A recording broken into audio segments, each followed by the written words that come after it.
Halo, apa kabar? Bertemu lagi bersama saya, Reva Regam Santika, dalam channel Reva Cemil Belajar. Dalam pertemuan kali ini, Reva akan bahas materi tentang pengantar sistem basis data. Dalam video pertemuan kali ini, Reva akan bahas tentang skema dan mapping basis data, yang merupakan pembahasan di modul pengantar sistem basis data. Sebelum kita mulai belajar, Reva ingin mengucapkan terima kasih sudah pilih video ini. Jangan lupa untuk subscribe dan like video aku, serta aktifkan lonceng notifikasi supaya kamu menjadi orang pertama tahu video terbaru aku. Di dalam pembelajaran ini, kalian nanti akan memahami tentang arsitektur yang terdapat dalam basis data dan hal-hal yang berhubungan dengan DBMS. Dan materi yang dibahas adalah tingkatan-tingkatan arsitektur basis data, yaitu terdiri dari eksternal, konseptual, dan internal level, skema mapping dan instance, kemudian data independence, data redundancy, dan fungsi DBMS. Dan berikut ini adalah pembahasannya.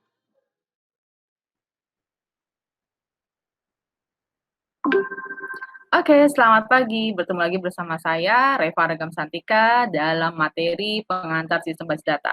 Dan berikut ini adalah pembahasan di pertemuan kedua.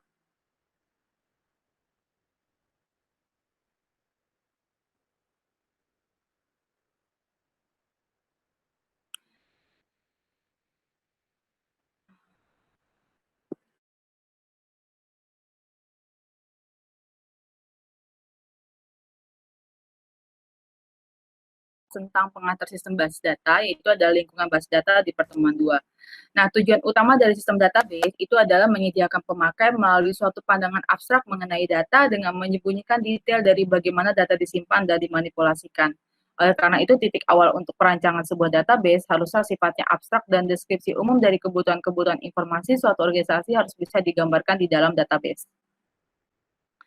Nah, ada 3 dari 4 arsitektur penting database, yaitu adalah adanya penyekatan antara program dan data, kebebasan data program dan operasi program, kemudian dukungan multi-view, serta menggunakan katalog untuk menyimpan deskripsi database atau skema. Nah, berdasarkan 3 karakteristik utama database di atas dapat memberikan gambaran arsitektur sistem database, kemudian arsitektur sistem database dapat digambarkan dalam bentuk arsitektur 3 skema atau 3 skema arsitektur. Dan tujuan dari gambaran arsitektur 3 skema ini adalah memisahkan antara dari sisi aplikasi user dengan struktur fisik database. Nah, arsitektur basis data di sini gitu ya, ini terdiri dari 3 level. Yang pertama itu adalah external level, oke, kemudian ada conceptual level, kemudian ada internal level. Nah, kita akan bahas satu persatu nih, apa sih external level, kemudian conceptual level, dan juga internal level. Nah, di external level ini gitu ya, yang merupakan terdiri dari user 1, user 2, dan user 3 atau view gitu ya. Ini adalah tingkat eksternal yang merupakan cara pandang pemakai terhadap database. Makanya kita sini adalah view ya, view-nya dekat dengan user. View 1 user 1, view 2 user 2, view n user n. Nah, pada tingkat ini kita menggambarkan bagian database yang relevan bagi seorang pemakai tertentu. Nah, tingkat eksternal terdiri dari sejumlah cara pandang yang berbeda dari sebuah database. Jadi, setiap user bisa saja memiliki cara pandang yang berbeda terhadap database. Maksudnya di sini adalah kemungkinan mereka akan menampilkan atau menampilkan data gitu ya yang sesuai dengan kebutuhan dari usernya masing-masing. Nah, masing-masing pemakai merepresentasikan dalam bentuk yang sudah dikenalnya. Cara pandang secara eksternal hanya terbatas pada entitas, atribut, dan hubungan antar entitas, relationship yang diperlukan saja.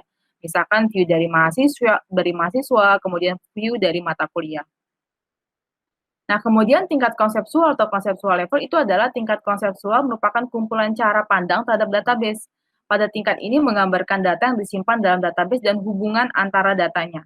Hal yang digambarkan dalam tingkat konseptual adalah semua entitas beserta atribut dan hubungannya, adanya batasan data, kemudian informasi semantik tentang data, keamanan, dan integritas informasi. Nah, di sini ada deskripsi data dari entitas pada tingkat ini hanya terdiri dari jenis data dan besarnya atribut tanpa memperhatikan besarnya penyimpanan dalam ukuran byte. Contohnya adalah entity, relationship, tipe data, dan constraint. Nah, berikutnya adalah dari sisi tingkat internal atau internal level. Nah, tingkat internal level ini adalah perwujudan database dalam komputer. Tingkat ini menggambarkan bagaimana database disimpan secara fisik di peralatan storage yang berkaitan erat dengan tempat penyimpanan atau physical storage. Nah, tingkat internal memperhatikan hal-hal berikut, misalnya alokasi ruang penyimpanan data dan indeks, kemudian deskripsi record untuk penyimpanan dengan ukuran penyimpanan untuk data elemen. Nah, contoh di sini adalah organisasi file secara sekuensial, relatif, kemudian relatif ya, atau indeks sekuensial. Nah, di sini juga terkait juga penempatan record, penempatan data, dan teknik encryption-nya. Nah, ini adalah contoh dari external view, external view 2. Nah, ini adalah bagian dari external view. Tadi dikatakan bahwa setiap user akan memiliki cara pandangnya masing-masing. Sebagai contoh di sini view 1, berarti user 1, dia hanya mungkin membutuhkan data yang terdiri dari S nomor atau staff nomor ya, kemudian first name, last name, kemudian age dan salary. Kemudian si user 2 dia hanya butuh field-nya itu adalah atau kolomnya adalah staff nomor, last name, kemudian branch nomor. Jadi di sini mereka melihat data sesuai dengan kebutuhannya mereka masing-masing, disebutnya sebagai external view. Nah, kemudian conceptual view ini adalah bisa dikatakan adalah yang tersimpan di dalam database-nya itu. Oke, terdiri dari staff nomor, first name, last name, kemudian date of birth, kemudian salary, kemudian branch nomor. Nah, kemudian internal level ini kan terkait dengan yang tersimpan di dalam storage. Nah, yang tersimpan dalam storage itu adalah prosedur gitu ya, prosedur-prosedur gitu ya, untuk menyimpan si datanya tersebut. Terdiri dari staff, kemudian integer staff nomor, integer branch nomor, karakter first name, karakter last name, kemudian struct date of birth, kemudian float salary, struct staff, pointer next, dan sebagainya. Dan ini adalah cara pandang terhadap usernya, gitu ya. Nah, berikutnya adalah tadi dikatakan bahwa setiap di dalam arsitektur ini gitu ya terdiri dari ada dua bagian, ada eksternal atau conceptual mapping, kemudian ada conceptual atau internal mapping, dan ini nanti akan dibahas berikutnya. Oke, nah berikutnya di sini adalah ada data independence. Oke, data independence adalah tujuan utama dari tiga tingkat arsitektur atau three skema arsitektur, itu adalah memelihara kemandirian data atau data independence. Oke, yang berarti perubahan yang terjadi pada tingkat yang lebih rendah itu tidak akan mempengaruhi tingkat yang lebih tinggi. Nah, ada dua jenis data independence, ada physical data independence, oke, dengan logical data independence. Nah, physical data independence ini adalah internal schema, berarti yang tersimpan di dalam database, yang tersimpan di dalam hardware-nya. Okay? Internal schema dapat diubah oleh DBA tanpa mengganggu konseptual skemanya. Dengan kata lain, physical data independence menunjukkan kekebalan konseptual skema terhadap perubahan internal skema. Misalkan DBA merubah tempat penyimpanan datanya, kemudian merubah indeks tambahan, kemudian merubah organisasi file dari sequential index ke indeks sequential, maka tidak akan merubah si konseptual skemanya. Oke. Nah, berikutnya adalah kalau logical data independence. Nah, logical data independence ini adalah konseptual skema di mana dapat diubah, DBA dapat mengubah tanpa mengganggu eksternal skema, berarti program aplikasinya. Dengan kata lain, logical data independence menunjukkan kekebalan terhadap eksternal skema, terhadap perubahan konseptual skema. Oke, sebagai contoh, misalkan si DBA ini menambah atau menghapus satu record atau item data, merubah format data, merubah constraint, maka tidak akan mengubah program aplikasinya.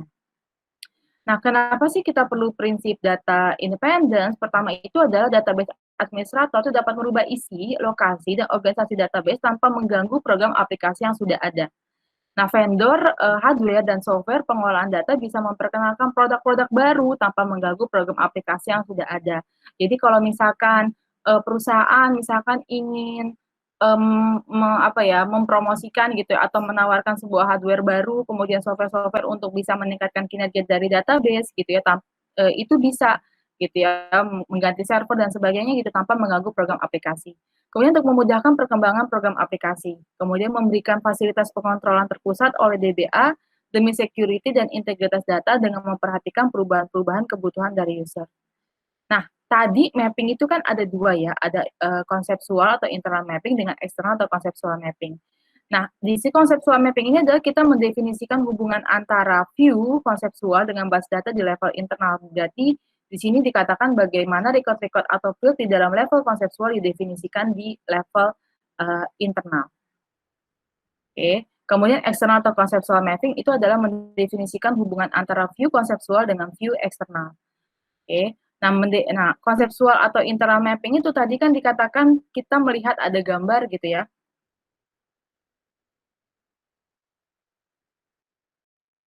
Nah, seperti ini. Nah, dari konseptual ke internal mapping gitu ya. Oke, tadi dari konseptual ke internal mapping adalah konseptual atau internal mapping. Nah, di sini, nah ini contohnya konseptual ke internal mapping, berarti kita merubah gitu ya, tampilan ini gitu ya, merubah staff nomor, first name, last name, DOB, salary ini nanti didefinisikan di internal levelnya itu harus dalam bentuk bahasa yang dimengerti sama si database-nya. Oke, maka kita menggunakan prosedur. Nah, kemudian hasil dari pengetikan perintah-perintah program tersebut gitu ya, maka hasilnya adalah dalam bentuk konseptual level seperti ini. Oke. Nah, kemudian perubahan dari eksternal atau konseptual mapping gitu ya. Ini berarti kita mendefinisikan data sesuai dengan kebutuhan dari usernya.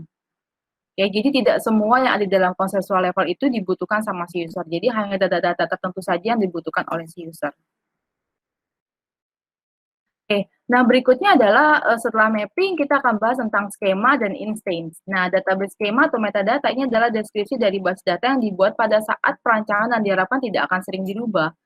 Oke, nah model data mempunyai konvensi-konvensi tertentu untuk menampilkan skema. Ada skema diagram di sini ya. Diagram hanya menampilkan beberapa aspek dari skema base data itu adalah nama tipe record, tipe-tipe data, dan constraint-nya. Nah, ini adalah contoh dari base data. Oke, contoh di dalam base data di sini ada student, gitu ya, ada name, student number, class, dan major. Nah, kemudian kita definisikan atau kita implementasikan ke dalam database skema. Ini ada nama, student number, class, dengan major. Nah, contoh pembuatan skema di sini ada kita buat ada relasi, di sini ada nama relasi skema, ada nama atribut 1 tipe ukuran 1, nama atribut 2 tipe ukuran 2 dan seterusnya. Oke. Nah, di sini jangan lupa kita mereferensi ke nama relasi induknya. Kemudian kita menentukan primary key-nya dan foreign key-nya. Oke, sebagai contoh nih kita mau buat skema mahasiswa atau berarti membuat skema untuk tabel mahasiswa. Nah, tabel mahasiswa itu terdiri dari field-nya apa aja sih? Oh, terdiri dari NIM. Oke, NIM tipe datanya apa? Karakter sebanyak berapa? 8 digit. Kemudian nama gitu ya, karakter berapa? 50. Alamat karakternya 50. Kemudian kita tentukan nih primary key-nya dari sini, dari field-field ini, mana yang nilainya unik. Yang unik adalah NIM, maka ditulisnya primary key NIM. Nah, instant schema ini menunjukkan actual elemen data atau entry dalam setiap relasi. Nah, nilai instant schema diperlukan untuk menunjukkan nilai data sesungguhnya yang ada di dalam skema. Oke, sebagai contoh ini relasi mahasiswa ini adalah instant skemanya, nilainya. NIM ini nilainya NIM 002 05 0001. Nama mahasiswanya Rita, alamatnya Jalan Mawar nomor 1 Yogyakarta dan seterusnya. Nah, apa yang kalian ketahui tentang redundansi data? Nah, redundansi data adalah munculnya data yang sama secara berulang-ulang pada beberapa file basis data yang semestinya tidak diperlukan dan akan mengakibatkan proses update menjadi lebih lama. Ini adalah contoh dari kasus redundansi data. Sebagai contoh di sini misalkan ada phone number di sini ya di 751063031 dia berulang sebanyak berapa kali? Berulang sebanyak 3 kali. Oke, kemudian ada nomor telepon yang sama juga ini juga berulang sebanyak 3 kali. Nah, fungsi DBMS di sini adalah layanan-layanan sebaiknya disediakan oleh database management system. Di sini ada penyimpanan, ada pengambilan dan perubahan data. Nah, di sini DBMS menyediakan kemampuan menyimpan, mengambil, dan merubah data di dalam database. Kemudian yang kedua itu adalah katalog yang dapat diakses oleh pemakai, menyediakan sebuah katalog yang berisi deskripsi item data yang disimpan dan diakses oleh pemakai. Kemudian mendukung transaksi, menyediakan mekanisme yang akan menjamin semua perubahan yang berhubungan dengan transaksi yang sudah ada atau yang akan dibuat. Transaksi itu adalah proses yang ada di dalam sebuah database. Bisa saja berupa insert, update, dan delete. Oke, kemudian melayani kontrol concurrency. Concurrency ini adalah suatu peristiwa gitu ya, di mana beberapa user itu bisa mengakses database yang sama atau data yang sama pada waktu yang bersamaan. Nah, sebuah DBMS harus bisa menyediakan mekanisme untuk menjamin bahwa terupdate secara benar yang pada saat beberapa pemakai melakukan perubahan terhadap database yang sama secara bersamaan. Kemudian dia harus mampu melayani yang namanya recovery. Nah, recovery ini adalah kita menyediakan mekanisme untuk mengembalikan database ke keadaan sebelum terjadinya kerusakan pada database tersebut. Kemudian melayani otorisasi. Nah, sebuah DBMS harus menyediakan mekanisme untuk menjamin bahwa hanya pemakai yang berwenang saja yang dapat mengakses database. Kemudian mendukung komunikasi data. Nah, sebuah DBMS ini gitu ya harus mampu nih mengintegrasikan dengan software komunikasi. Harus mampu melayani integrity, sebuah DBMS harus bertujuan menjamin semua data dalam database dan setiap terjadi perubahan data harus sesuai dengan aturan yang berlaku. Kemudian melayani data independence. Nah, ini harus mencakup fasilitas untuk bisa mendukung kemandirian program dari struktur database yang sesungguhnya. Kemudian melayani utility adalah sebuah DBMS sebaiknya menyediakan kumpulan layanan dari sisi utility. Nah, bagaimana dengan komponen DBMS? Nah, komponen DBMS ini terdiri dari beberapa bagian. Yang pertama dari sisi user, misalkan programmer, ini ada application programs, kemudian query, kemudian database skema. Nah, di sini si user gitu ya, di sini ini ada komponen DBMS-nya, ada DML processor, query processor, dan DDL processor. Oke, sebagai contoh di sini gitu ya, si queries gitu ya, si user ini mau mengakses database ini menggunakan query processor. Nah, query processor ini adalah fungsinya adalah mengubah bentuk si query dalam instruksi tingkat rendah ke database manager. Oke. Nah, dari database manager ini dia menerima nih gitu ya, menerima query-query lalu meriksa skema eksternalnya gitu dan konseptualnya untuk menentukan record-record konseptual yang diperlukannya apa aja. Oke, sesuai dengan perintah yang ada di query. Kemudian nanti dia akan masuk nih ke dalam file manager gitu ya. File manager ini adalah memanipulasi, menyimpan file dan mengatur alokasi ruang penyimpanan pada disk dan menentukan record-record konseptual yang diperlukannya apa saja sesuai dengan perintah si database manajernya. Oke. Nah, kemudian berikutnya adalah di sini ada akses metodenya. Nah, si akses metode ini adalah mengatur misalkan pengaksesan datanya itu secara apa. Kemudian masuk ke dalam sistem buffers-nya, kemudian masuk ke database N-nya. Dari database dia akan masuk lagi ke sistem buffers, kemudian akses metodenya, file manager, balik lagi ke database manager, query processor, dan query. Nah, setiap user ini pastinya mempunyai cara tersendiri gitu untuk bisa mengakses database yang ada di dalam DBMS-nya. Nah, sebagai contoh si application programmer ini berarti mau mengakses database melalui program aplikasi, berarti dia membutuhkan sebut di sininya adalah ada DML preprocessor. Nah, DML processor ini adalah perintah yang mengubah perintah DML yang diberikan sama si programmer ini melalui application programmer, kemudian diarahkan gitu ya ke standar fungsi pemanggilan di dalam bahasa pemrogramannya. Kemudian nanti diolah sama si program object code, kemudian dikirim lagi ke database manager, kemudian ke file manager, akses metode, sistem buffers, dan masuk ke database and sistem katalog. Sedangkan si DBA mau akses database dia melalui DDL compiler. Nah, DDL compiler ini adalah dia merubah perintah DDL, ya perintah DDL itu tadi create, alter gitu ya, kemudian view gitu ya. Nah, kemudian di sini dia masuk ke dalam dictionary manager, kemudian dia mengatur akses dan memelihara data dictionary, kemudian data dictionary diakses oleh komponen DBMS yang lainnya.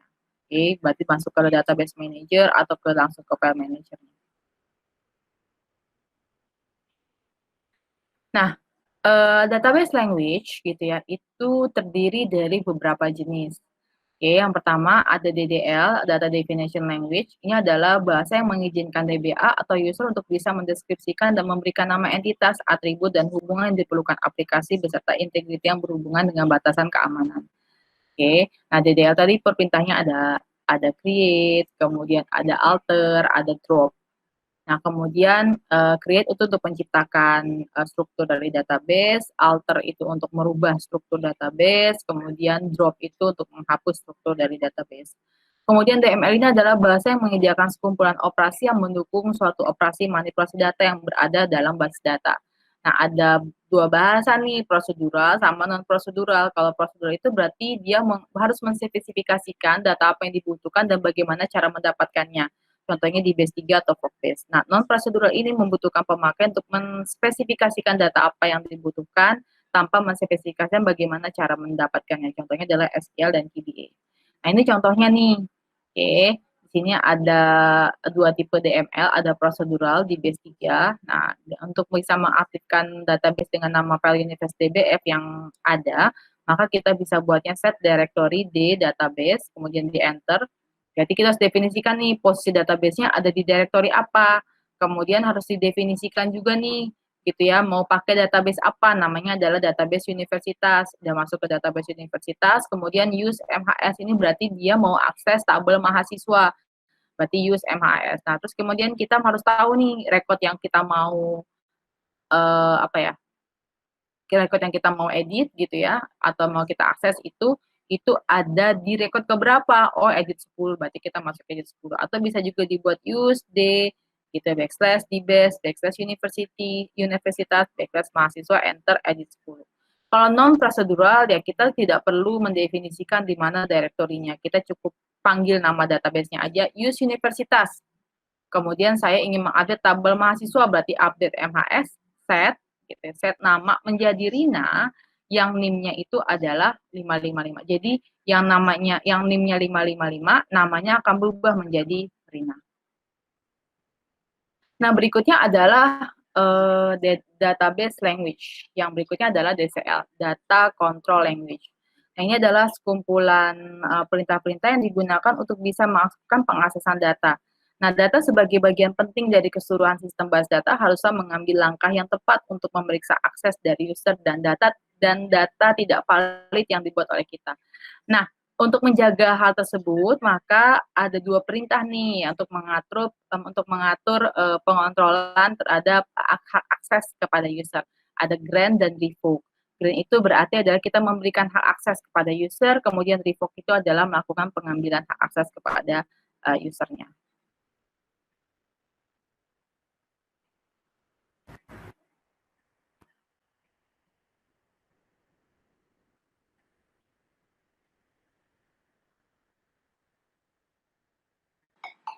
Demikian pembahasan tentang pengantar base data di pertemuan 2 kali ini. Jika ada saran atau ada yang ingin tanyakan, silakan tinggalkan komen di bawah. Thanks for watching. Don't forget to like and subscribe to make sure that you wouldn't miss my update video. And certainly, I become more excited to create the next video.